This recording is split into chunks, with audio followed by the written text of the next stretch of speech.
Dzīvības maize. Otrā dienā ļaudis, kas bija palikuši viņpus jūras, aizbrauca uz Kapernaumu, meklēdami Jēzu. Tad tie viņam sacīja: Ko lai darām, lai mums būtu daļa pie Dieva darbiem? Jēzus atbildēja tiem: Tas ir Dieva darbs, ka jūs ticat tam, ko viņš ir sūtījis. Jēzus sacīja viņiem: Es esmu dzīvības maize.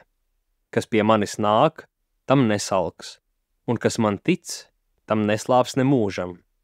Katrs, ko Tēvs man dod, nāk pie manis, un kas nāk pie manis, to es tiešām neatstumšu.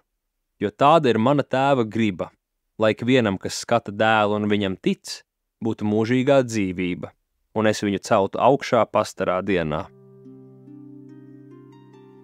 Nav nekāds brīnums, ka pūlis gribēja, lai Jēzus viņus baro mūžīgi. Dzīve taču būtu daudz vieglāka, ja nebūtu jāstrādā tik tāpēc, lai nodrošinātu ikdienišķās vajadzības un izdzīvotu. Bet Jēzum padomā ir kas svarīgāks. Viņš grib, lai šie cilvēki, arī mēs ar tevi, dzīvotu tādu dzīvi, kas ir kaut kas vairāk par vienkāršu izdzīvošanu. Viņš grib, lai mēs pilnībā dzīvotu tam, kādēļ Dievs mūs ir radījis, lai mūsu dzīve būtu prieka un mīlestības pilna, lai mēs dzīvotu mierā gan ar Dievu, gan viens ar otru.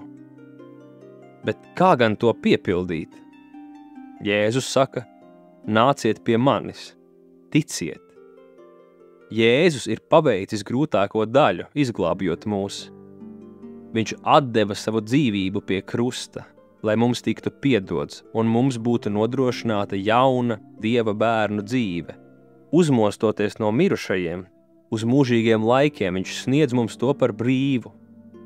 Kāpēc gan viņš to dara? Tāpēc, ka mīl mūs.